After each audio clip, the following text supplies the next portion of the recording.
आगे कथा आती है कि विदर्भ नरेश महाराज भीष्मक की पुत्री का नाम देवी रुक्मणी था। महाराज भीष्मक और उनकी पत्नी चाहती थी कि हमारी पुत्री का विवाह कृष्ण के साथ हो, और रुक्मणी मैया ने तो बचपन में ही अपना सर्वस्व भगवान को सौंप दिया था। लेकिन रुक्मणी जी के 5 भाई थे, जिसमें से भैया चाहते थे उनके कि हमारी बहन का विवाह हमारे मित्र शिशुपाल के साथ हो,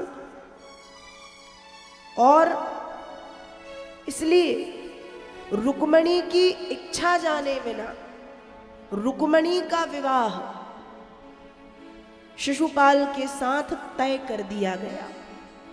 बारात आने में 2 दिन थे। मां रुक्मणी ने 7 श्लोकों में भगवान को पत्र लिखा है, और सुदेव नामक ब्राह्मण के हाथों वह पत्र भगवान को पहुंचाया है।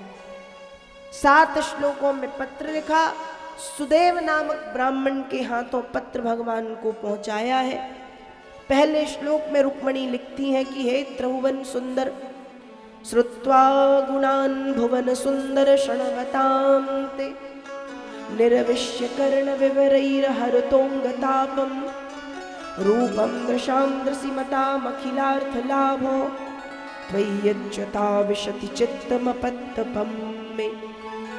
हे त्रिभुवन सुंदर, मैंने आज तक आपको देखा नहीं, मैंने सिर्फ आपके गुणों को अपने कानों से सुना है, और जब से मैंने आपके गुणों को अपने कानों से सुना है, आपके गुण मेरे कानों के द्वारा मेरे हृदय में समा गए हैं, और जब से मेरे हृदय में समाए हैं तब से मेरे अंग प्रत्यंग का जो कष्ट है वो दूर हो गया। तो भगवान कहते हैं जब कष्ट दूर हो गया देवी जी, तो इतना पत्र क्यों लिख रही हो? सरकार, सिर्फ गुणों को सुनने मात्र से जब कष्ट दूर हो गए, सोचो जब मैं आपको देखूंगी तो मुझे कितने बड़े लाभों की प्राप्ति होगी, इसलिए मैं आपका दर्शन करना चाहती हूं। पहले श्लोक। दूसरे श्लोक में लिखती है कि हे भगवान, आप सोच रहे होंगे कि जब मैं रुक्मणी का हरण करूंगा तो रुक्मणी अंतःपुर में होगी, मां और बहनों के बीच में, तो सबसे पहले पहरेदारों को मारना पड़ेगा, फिर सबके सामने से रुक्मणी का हरण करना पड़ेगा। पर प्रभु, ये सब करने की जरूरत नहीं है, हमारे कुल की परंपरा है, विवाह से पहले विवाही जाने वाली कन्या को कुल देवी के दर्शन के लिए ले जाते हैं। तो जब मैं मेरी कुल देवी माँ भगवती गिरिजा के दर्शन के लिए जाऊं तो वहां से आप मुझे ले लीजिएगा। तीसरे श्लोक में माँ रुक्मणी लिखती हैं कि हे भगवान, बचपन से लेकर के आज तक जितना भी पूजन पाठ जप तप हवन यज्ञ इत्यादि जो भी किया है, और यदि उसका मुझे फल मिलना है तो फल यही चाहिए कि मैं आपको पति के रूप में पाना चाहती हूँ। चौथे श्लोक में रुक्मणी लिखती है कि हे नाथ, हे भगवान, जिस प्रकार से सिंह का भाग सियार आकर के स्पर्श कर जाता है, वैसे ही नहीं चाहती कि शिशुपाल या अन्य कोई भी राजा तनिक भी आकर के मेरा स्पर्श करे। आइए, राक्षसेन विधिनोत वह वीर शुल्काम, रुक्मणी कह रही कि वीरता पूर्वक राक्षस विधि से भगवान का विवाह एक विधि से नहीं हुआ। भगवान और रुक्मणी मैया का विवाह लगभग 4 प्रकार से हुआ है। सबसे पहले तो ये प्रेम विवाह है, जिसे हम कहते हैं गंधर्व विवाह। फिर ये हरण विवाह है, फिर रुक्मणी ने स्वयं कहा है कि राक्षसेन विधिनोद वह वीर्य शुल्काम, राक्षस विधि के द्वारा वीरता पूर्वक ले चलिए, तो राक्षस विवाह है। और फिर ब्रह्मा जी ने आकर के कराया, इसलिए ब्रह्म विवाह है। लगभग 4 विधियों से कृष्ण रुक्मणी का विवाह संपन्न हुआ। 5वें श्लोक में मां रुक्मणी कहती हैं कि हे भगवान, आपका और मेरा संबंध एक जन्म का नहीं है, जन्म जन्मांतरों का है। हजारों वर्षों तक कुंवारी रही आऊंगी, पर विवाह करूंगी तो सिर्फ आपसे। 6वें श्लोक में रुक्मणी मैया लिख रही हैं कि हे भगवान, कोई भी कन्या हो, विवाह योग्य समय आएगा तो वो चाहेगी कि कृष्ण पति के रूप में मिल जाए, तो मैं भी वही चाहती हूँ। और 7वें श्लोक में लिखती हैं कि जिन चरण कमलों की रज को पाने के लिए स्वयं उमापति महादेव तरसते हैं, मैं भी उन चरण कमलों की रज को पाकर के उन चरणों की सेवा करना चाहती हूँ। 7 श्लोकों में पत्र लिखा, सुदेव नामक ब्राह्मण के हाथों पत्र पहुंचाया। 1 श्लोक भगवान ने पढ़ा, अपने सारथी से कहा रथ तैयार करो। भगवान रथ पर बैठे। रथ पर बैठ करके भगवान ने विदर्भ से, द्वारिका से विदर्भ की ओर प्रस्थान किया।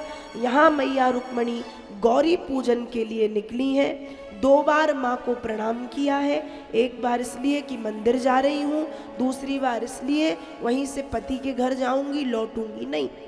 16 कन्याएं आगे पीछे, बीच में रुक्मणी का रथ है।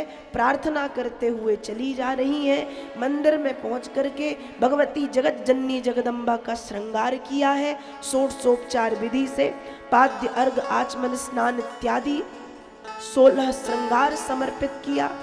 खूब सुंदर रूप से स्तुति गाई है और मानो भगवती ने आशीर्वाद दे दिया है कि चिंता मत करो, मन जाहि राच्यो में नहीं सोबर, सहज सुंदर सावरो, करुणा निधान सुजान सीन, स्नेह जानत रावरो, एहि भांति गौरी असीस सुनो सिया, सहित हिया हर सियली, तुलसी भवानी पूजी पूजी पूजी, मुदित मन मंदिर। आशीर्वाद दिया, रुक्मणी चिंता मत करो, तुम जो चाहती हो, तुम जैसा चाहती हो, तुम जिसे चाहती हो, अति शीघ्र वो तुम्हें मिलेगा। आशीर्वाद प्राप्त करके बाहर आई। भगवान रथ पर बैठ करके आ चुके थे। इतना तेज निकल रहा था, रुक्मी, रुक्माग्र, शिशुपाल इत्यादि सब बेहोश हो गए। रुक्मणी जी बाहर निकली मंदिर के, भगवान ने रथ पर बिठाया। रथ पर बिठाल करके विदर्भ से द्वारिकाधीश ने द्वारिका के लिए प्रस्थान किया है। शिशुपाल इत्यादि को जब होश आया, इन्होंने भगवान का पीछा किया। रुक्मी और भगवान का युद्ध हुआ। भगवान रुक्मी का वध करते, पर मां रुक्मणी ने हाथ जोड़े कि ये मेरा भाई है, मतलब आपका भी कुछ हुआ, छोड़ दीजिए। भगवान ने छोड़ दिया। रुक्मणी मैया को लेकर के द्वारिका के पास माधवपुर नाम के एक स्थान पर भगवान पहुंचे हैं। और फिर स्वयं ब्रह्मा जी पंडित जी बन करके वहां पधारे। नंद बाबा, यशोदा मैया, देवकी, वसुदेव इत्यादि सभी को बुलाया गया। और फिर नंद बाबा ने ब्राह्म विधि से भगवान का विवाह संपन्न कराया है।